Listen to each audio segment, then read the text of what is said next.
Queridos hermanos, iniciamos la lección divina de este día, martes 29 de noviembre, martes de la primera semana del tiempo de Adviento.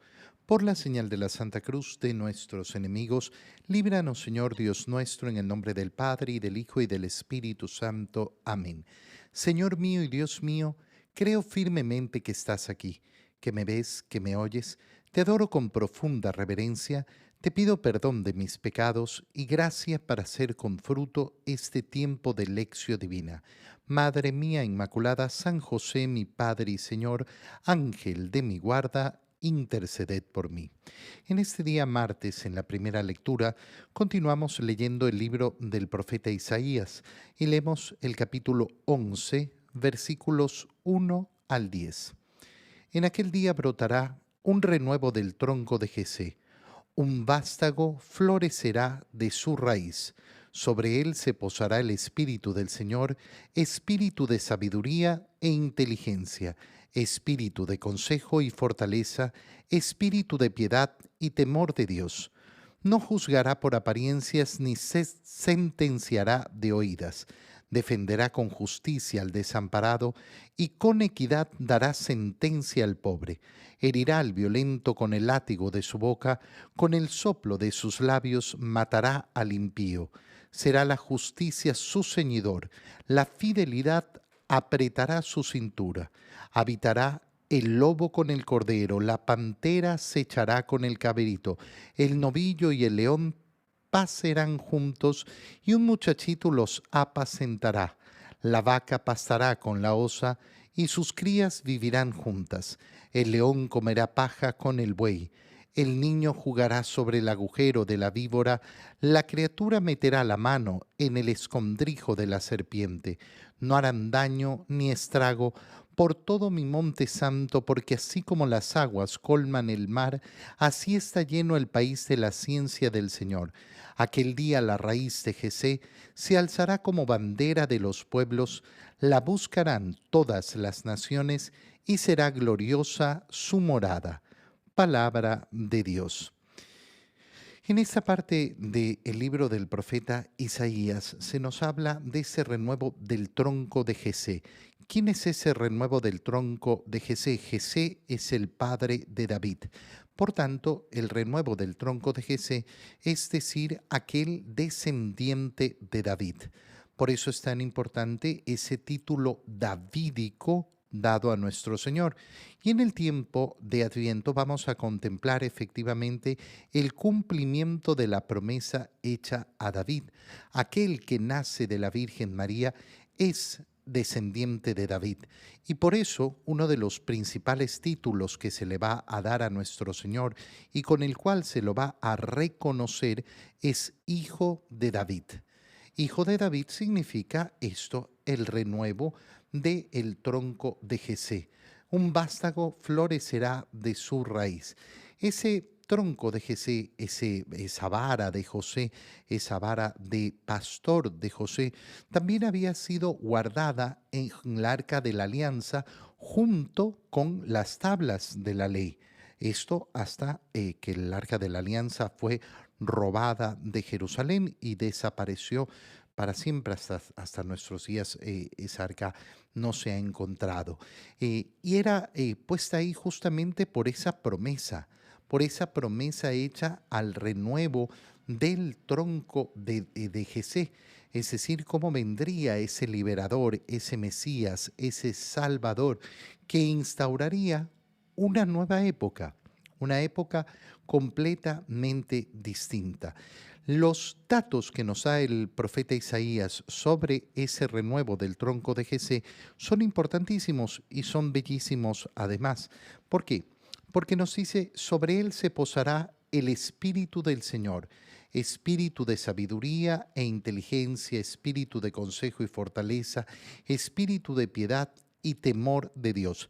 Después va a seguir con las características que son las características de ese Mesías, de ese Salvador, de ese renuevo del tronco de José, que son características que son propias de nuestro Señor Jesucristo.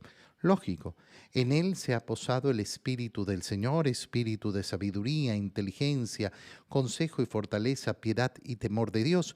Pero tenemos que recordar que estos son los dones que también hemos recibido nosotros cuando hemos sido confirmados. Hemos recibido el don del Espíritu Santo y con eso hemos recibido ese espíritu de sabiduría, inteligencia, consejo, fortaleza, piedad y temor de Dios. Hemos recibido los dones del Espíritu Santo. Qué importante darnos cuenta de que si estamos haciendo esta lectura en tiempo de Adviento, que es un tiempo de penitencia, que es un tiempo de preparación para poder celebrar la Navidad. Bueno, lo que deberíamos buscar es crecer, crecer justamente en esos dones del Espíritu Santo. Y qué bonito es proponérnoslo y pedirlo. Quiero aumentar en mí esos dones del Espíritu Santo, quiero aumentar en mí la sabiduría, la inteligencia, el consejo, la fortaleza, la piedad y el temor de Dios y pedírselo al Señor. Señor, dame la gracia de poder aumentar estos dones en mí y buscar cuáles son las formas humanas de ir pudiendo hacerlo, porque cada uno de nosotros no puede procurarse por sí solo la gracia nos viene de Dios, pero nos corresponde trabajar las virtudes a nivel humano que le permiten a la gracia de Dios ser más grande y operativa en nosotros. Entonces cada uno hace diferentes acciones en este tiempo de Adviento que nos preparan y nos permiten ir incrementando esas virtudes humanas que le permiten a esos dones del Espíritu ejercer su fuerza en nosotros. ¿Cómo podemos hacerlo? Bueno, lo que sigue a continuación nos da muchas luces sobre cómo lograrlo. No juzgará por apariencias. No juzgar por apariencias.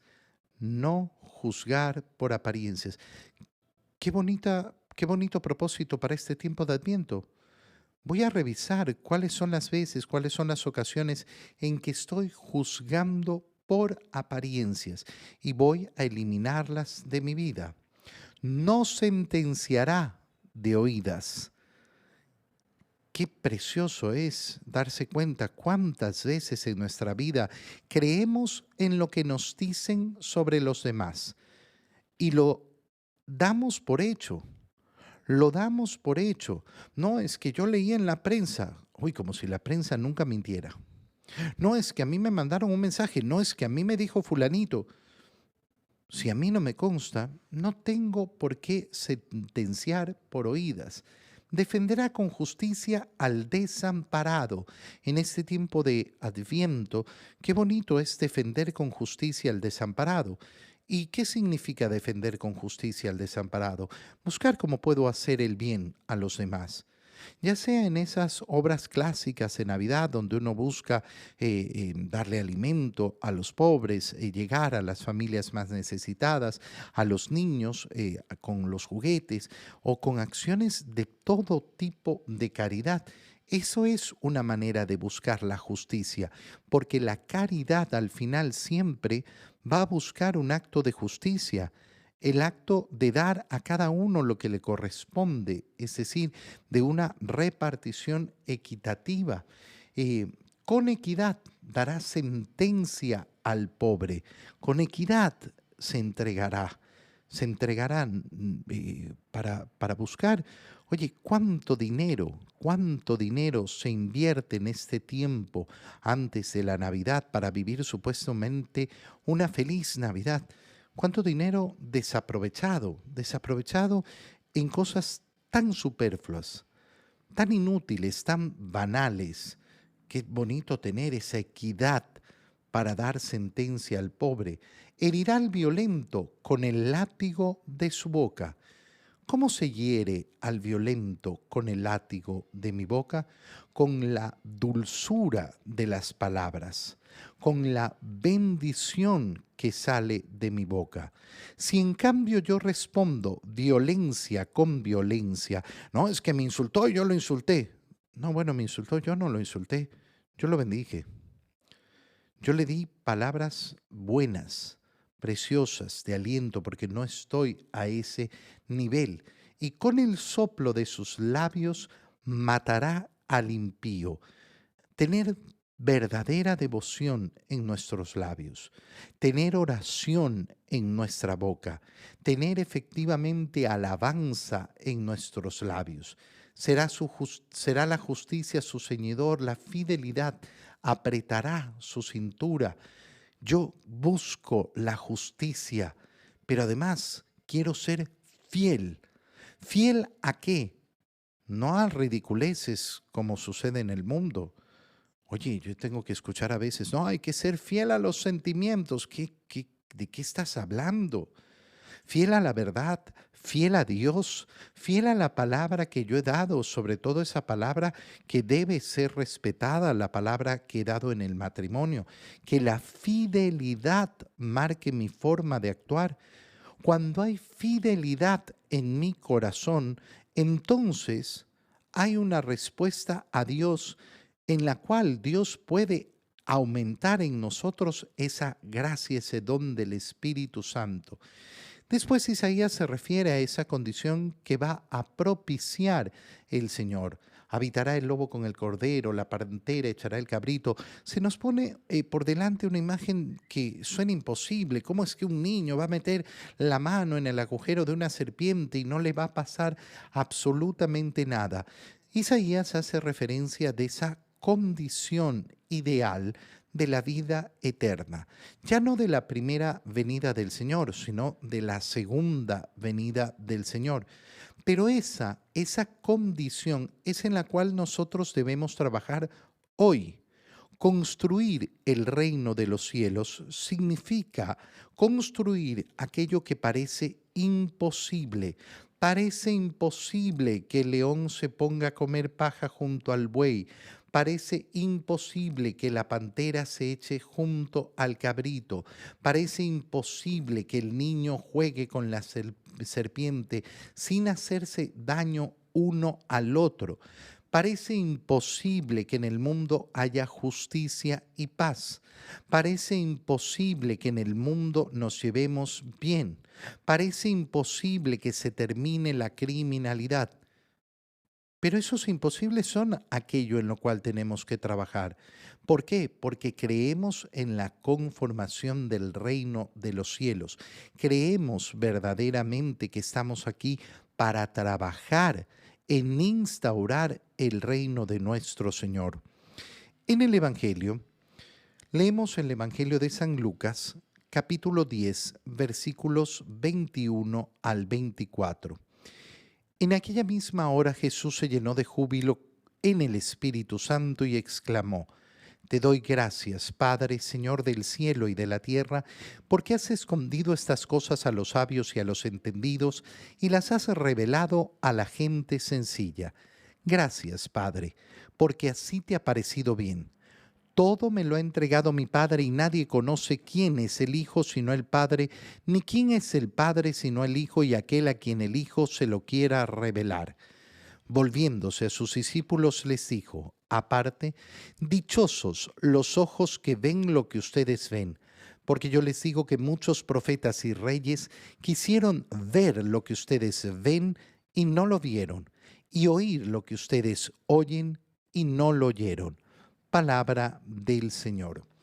En primer lugar, leemos hoy día este Evangelio porque en este Evangelio se nos manifiesta justamente el cumplimiento de las palabras que hemos leído en el profeta Isaías en la primera lectura.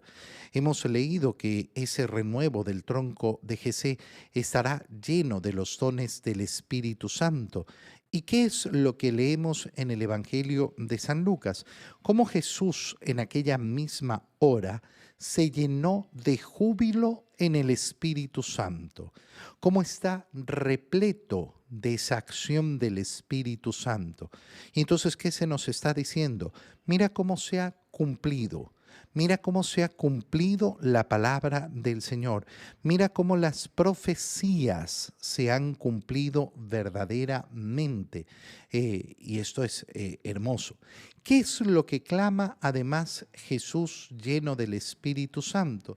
Te doy gracias, Padre, Señor del cielo y de la tierra, porque has escondido estas cosas a los sabios y entendidos y las has revelado a la gente sencilla. ¿Qué cosas son las que ha escondido el Padre a los sabios y entendidos y ha querido revelarlas a la gente sencilla? Sobre todas las cosas que Él es el cumplidor de la promesa. Y por eso las palabras finales, donde les va a decir a sus discípulos: muchos quisieron ver lo que ustedes ven, muchos quisieron oír lo que ustedes oyeron, dichosos sus ojos, muchos profetas quisieron poder estar aquí, pero se les ha dado a ustedes. No se les dio a los profetas. A Isaías, a ese gran profeta del Antiguo Testamento, se le dio una visión tan clara, tan gigantesca, tan enorme de lo que iba a suceder. Pero en cambio a sus discípulos se les está dando el poder verlo, el poder oírlo. Es tremendo.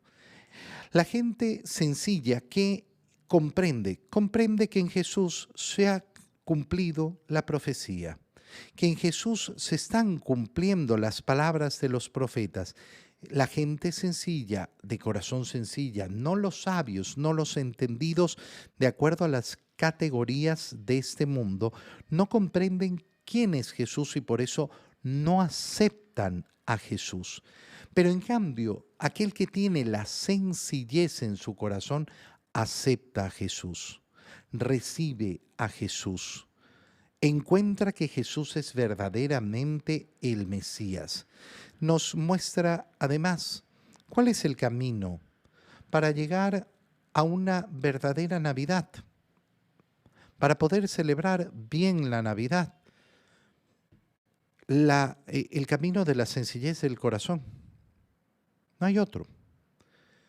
No hay otro camino posible, es el camino de la sencillez del corazón. Ese es el camino que va a llevar efectivamente a reconocer en la cuna al Mesías, al Salvador. Otros caminos nos van a llevar simplemente a una celebración vacía, estéril, a una celebración que no sirve de mucho, que no sirve de nada. Y cuando Jesús dice esto, ¿qué dice? Todo me lo ha entregado mi Padre y nadie conoce quién es el Hijo sino el Padre, ni quién es el Padre sino el Hijo. ¿Qué está diciéndonos el Señor? El Señor nos está diciendo: miren, aquel que me acepta a mí es porque ha nacido del deseo del Padre. ¿Por qué? Por respuesta a esa sencillez de su corazón. Les ha dado la gracia de reconocerme a mí. Pero el que me reconoce a mí, ¿qué es lo que va a hacer? Va a poder conocer al Padre, va a poder entrar verdaderamente en el conocimiento de la Santísima Trinidad, es decir, va a poder entrar al verdadero conocimiento de Dios. Qué importante pedir al Señor en este tiempo de Adviento: Señor, yo quiero poderte reconocer. Yo quiero poderte reconocer en tu tierna infancia, en esa figura de niño recostado en un pesebre, en esa figura de niño cargado por su madre, cargado por su padre. Yo quiero poderte reconocer, porque si yo te reconozco a ti, tú me muestras al Padre. Solo por ti puedo conocer al Padre, pero solo puedo conocer al Padre si te reconozco a ti como verdadero y único Hijo del Padre. Te doy gracias, Dios mío, por los buenos propósitos, afectos e inspiraciones que me has comunicado en este tiempo de lección divina. Te pido ayuda para ponerlos por obra. Madre mía Inmaculada, San José, mi Padre y Señor, Ángel de mi guarda, interceded por mí. María, Madre de la Iglesia, ruega por nosotros. Queridos hermanos, que tengan todos un muy feliz día.